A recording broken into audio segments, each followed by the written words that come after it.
So what is your NIV doing? It wants you to think that that son is not just any son, but it's Jesus. That's completely made up.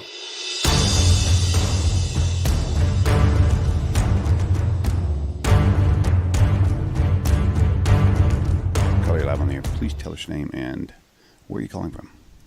Hi, this is Charles from North Carolina. I have a question for Rabbi Tovia Singer. I'm looking at my NIV version, Psalm 2, verse 12. It says, "Kiss the Son, lest he be angry," and so on. And who is the Son? And the Son is capital S.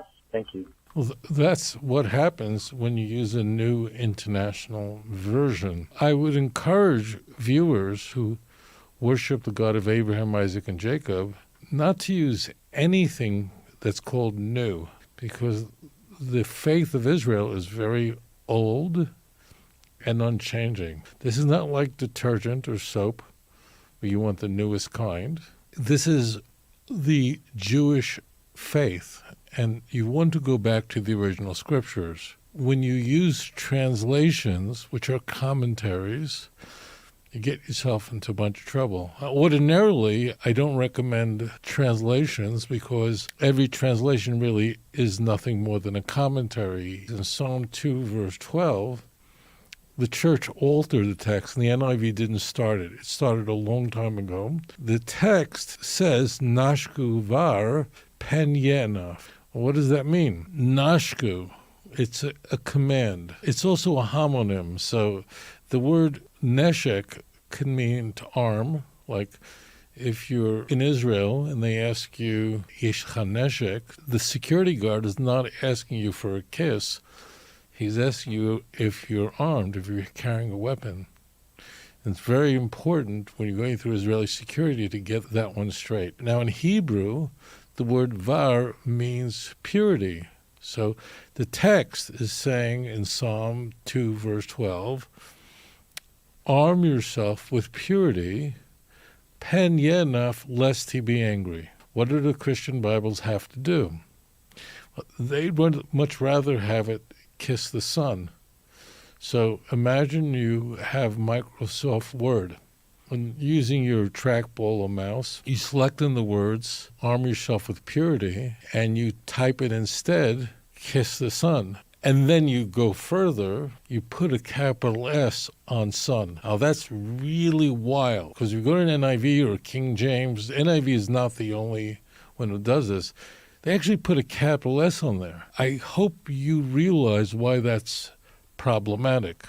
There are no capitals in the Hebrew language. So what is your NIV doing?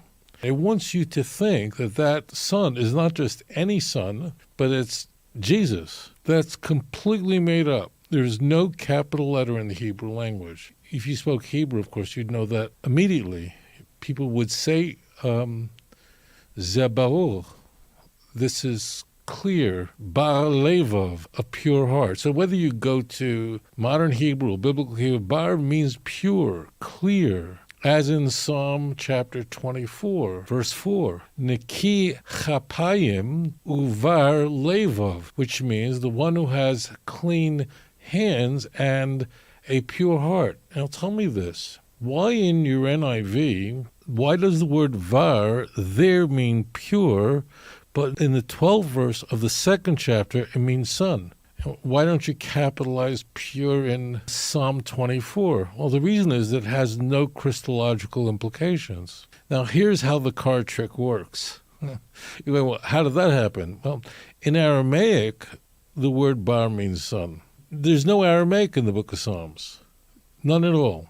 There's in other books of the Bible, not many, but there's some. In Proverbs chapter 31, Mar Bri, Mar Bar Bitni, what is this, my son, the son of my womb? So that's in Proverbs. So you have the king's mother speaking, and she's speaking in Aramaic. So be very, very careful, because you can have, if you're multilingual, you know that a word in one language has another meaning. The exact word has another meaning in another language.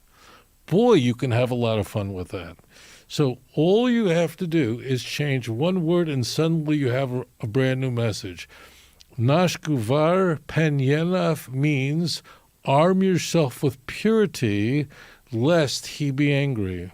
One other point that Christians should know is the way you say son in Hebrew is ben, okay? Ben. It's really a two-letter root. It's one of the most, as you can imagine, one of the most frequently found words in the Bible. All Tanakh, the word son is all over the place, as you can imagine. That's the word that would be used if the psalmist wished to convey that it's somebody's son. Moreover, in this very same psalm, meaning Psalm chapter 2, the second psalm, we have that passage, and Christians should know that. Why should they know it? Know it because we find it quoted in the Christian Bible. In Psalm chapter 2, but verse 7, it says, B'ni ata, you are my son, ani hayom yiladeticha, on this day I have begotten you.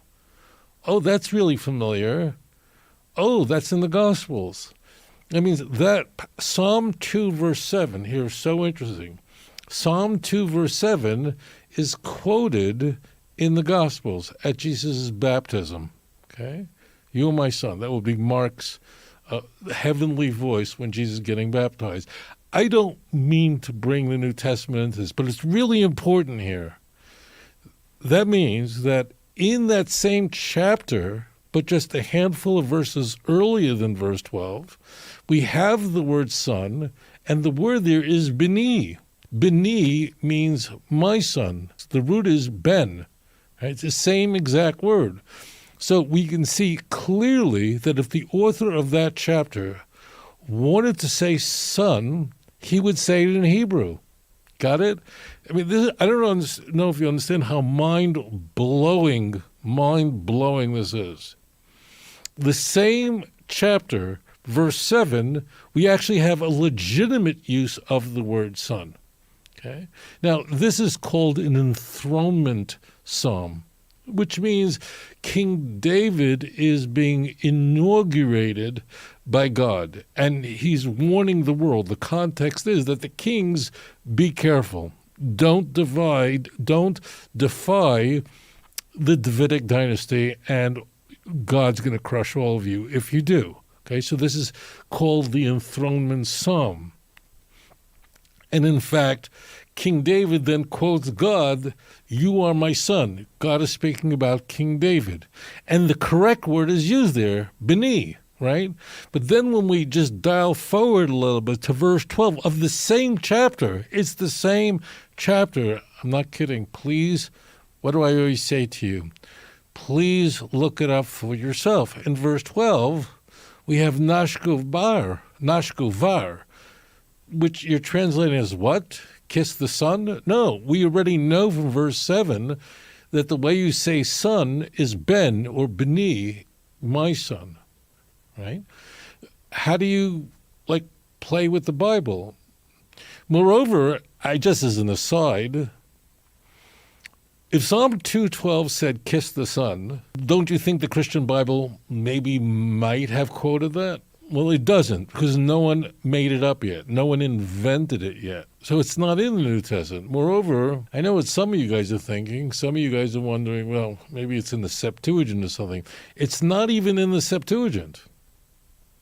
It's not even there. So here we have an example how we can have a passage, you change a word, and it's very transparent that the word's been changed because that chapter, Psalm 2, already uses the word son earlier on in the chapter, and it's not the kind of passage in verse 7 that Christians would miss. Why?